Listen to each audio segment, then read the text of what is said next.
Shalom. Shalom. Puji Tuhan, selamat pagi, selamat hari Minggu. Pada pagi hari ini kita patut memuji nama Tuhan atas kebaikan Tuhan dalam kehidupan kita.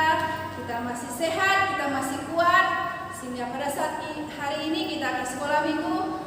Baik yang ada di gereja maupun di rumah, kita semangat ya. Oleh karena itu mari kita puji Tuhan yang mengatakan, ayo, ayo, ayo.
Oleh karena itu, mari kita puji Tuhan yang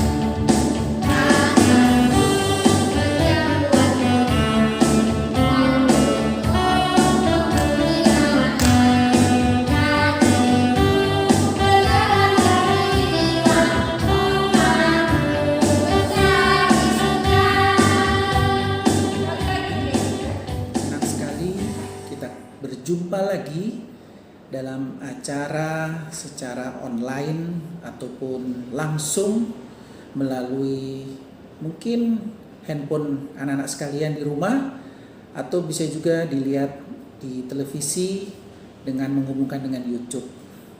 Nah, anak-anakku sekalian, hari ini ada satu kisah tentang satu raja yang besar sekali, Raja Israel. Ya, Om Robi mau cerita tentang Raja Salomo membangun bait suci bagi Tuhan.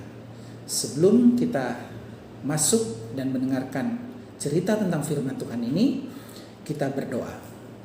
Tuhan Bapa dalam surga, kesempatan indah ini hamba-Mu bersama dengan anak-anak yang di rumah duduk dengan tenang untuk mendengarkan cerita firman Tuhan. Tuhan urapi kami semua sehingga kami dapat memperoleh berkat melalui cerita tentang firman Allah ini.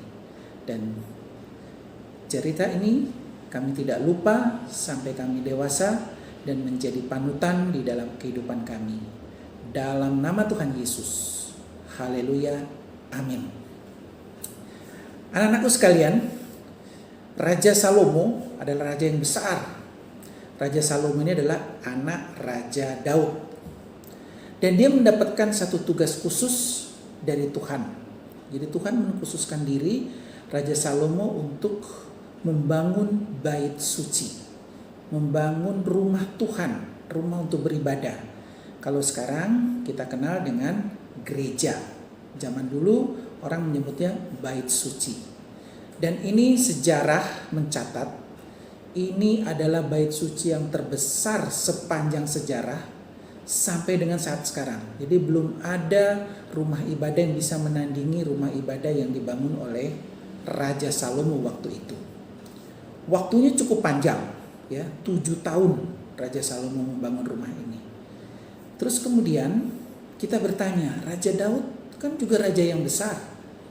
Tapi kenapa Raja Daud kok nggak bisa ya membuat rumah ibadah? Nah, pada pembacaan Alkitab 1 Raja-Raja pasal 5 kita mengerti di situ, karena semasa Raja Daud banyak peperangan-peperangan yang diikuti oleh raja ini, sehingga dia tidak bisa melakukan konsentrasi dalam membangun bait suci.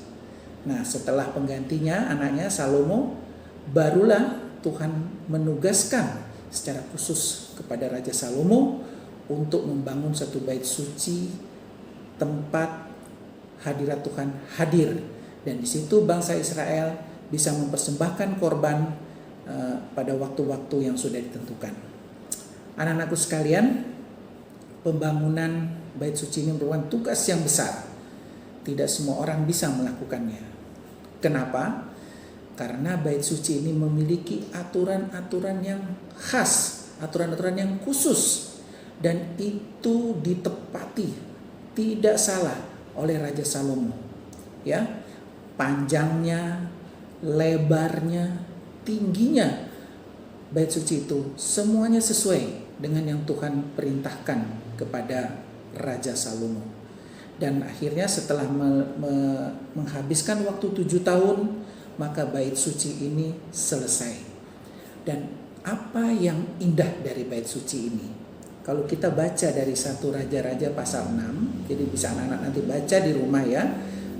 Setelah mendengarkan cerita dari Om Robi ini, buka Alkitab 1 Raja-Raja 6 ayat 1 sampai 38. Di situ kalian akan lihat nanti bahwa bait suci ini dilapis oleh emas, ya. Jadi dindingnya, kemudian lantainya, terus kemudian tiang-tiangnya itu terdiri dari kayu-kayu pilihan, dan semuanya dilapis oleh emas. Raja Salomo adalah raja yang kaya ya, jadi dia punya uang yang banyak, dan dia mempersembahkan itu semua untuk kemuliaan nama Tuhan, karena dia merasa bahwa dia sudah diberkati oleh Tuhan, dan ini adalah tugas khusus yang harus dia selesaikan. Dia memberikan apa yang dia miliki untuk Tuhan. Nah, anak-anakku, bait suci ini merupakan satu lambang bahwa disitulah Tuhan Allah menyertai bangsa Israel. Jadi setiap hari-hari tertentu di situ ada korban ataupun binatang-binatang yang dikorbankan, kemudian darahnya dipercikan, dan itu didoakan oleh imam, ya, yang khusus masuk ke bait suci itu hanya boleh imam. Dan ada lagi bagian tertentu yang disebut ruang Maha Kudus. Di situ hanya boleh imam besar saja yang boleh masuk. Orang lain kalau masuk di situ bisa meninggal. Jadi itu tempat yang sangat kudus yang dipersiapkan karena di dalamnya itu ada tabut perjanjian. Anak-anak masih ingat cerita tentang tabut perjanjian? Jadi dulu zaman Nabi Musa dia ketemu dengan Tuhan, kemudian dia mendapatkan 10 firman Tuhan, 10 perintah Tuhan. Nah, itu ditulis dalam 2 loh batu. Nah, 2 loh batu ini dimasukkan dalam satu tabut, ya, semacam kotak. Dan tabut inilah yang dibawa kemana-mana bangsa Israel. Jadi bangsa Israel dari Mesir masuk ke tanah Kanaan atau ke Israel yang sekarang, mereka tetap membawa tabut ini karena mereka yakin dan percaya selama tabut itu mereka bawa dan mereka tempatkan di tempat yang Maha Kudus, Tuhan Allah senantiasa menyertai mereka. Anakku, tugas khusus ini hanya diberikan kepada Raja Salomo, ya, ingat baik-baik. Karena apa? Karena Tuhan mengetahui bahwa hanya Raja Salomo yang mampu untuk melakukan pembangunan bait suci ini. Ya. Jadi Raja Salomo diberi tanggung jawab yang sangat-sangat besar dan mulia. Dia seorang raja yang bijaksana, dia seorang raja yang pintar, dia juga seorang raja yang mempunyai cita-cita. Kalau di sekolah mungkin kita bisa dengar tentang program-program yang jauh ke depan, cita-cita bangsa Israel ke depan. Raja Salomo orang yang sangat pandai sekali. Oleh karena itu Tuhan pakai dia untuk membangun bait suci.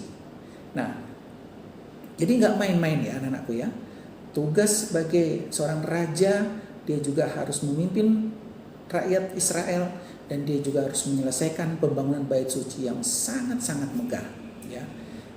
Mungkin kalau sekarang kita tidak bisa membandingkannya dengan gereja ataupun apapun bentuknya, karena bahan-bahan yang dipakai untuk membangun bait suci ini adalah bahan-bahan yang top, dari kayu yang paling bagus, dilapis emas, ada permata-permata di situ diletakkannya, karena ini untuk kemuliaan nama Tuhan.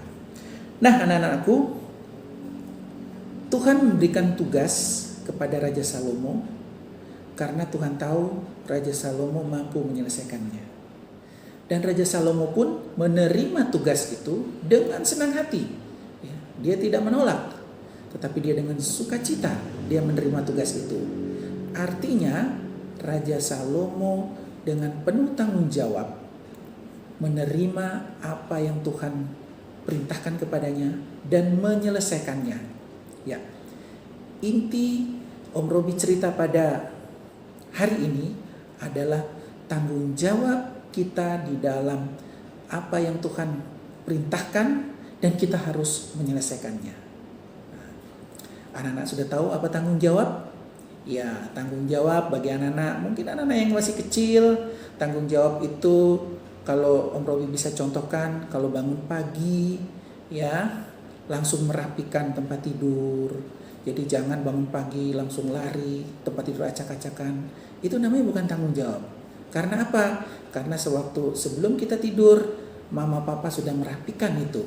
Jadi setelah kita tidur, mungkin acak-acakan, kita bangun pagi, kita rapikan lagi supaya tidak acak-acakan. Untuk besok mungkin kalau kita mau tidur, kita jadi nyaman.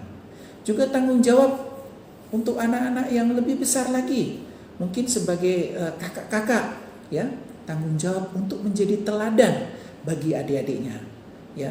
Jadi kakak-kakak yang punya adik, jangan melakukan. Tuhan selalu mengajarkan kita bagaimana kita bertanggung jawab atas karunia, atas anugerah yang Tuhan sudah anugerahkan buat kita. Oleh karena itu, kita mempunyai satu sahabat, yaitu Yesus. Mari kita puji Dia yang mengatakan, ada satu sobatku yang setia.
bersyukur karena Tuhan baik yang sudah menyertai ibadah kami ya Tuhan dari awal pertengahan semua boleh berakhir dengan kamu baik ya Tuhan. Terima kasih ya Tuhan apa yang sudah kami lakukan baik puji-pujian, doa, persembahan bahkan firman Tuhan yang selalu menguatkan kehidupan kami ya Tuhan. Terima kasih ya Tuhan Yesus.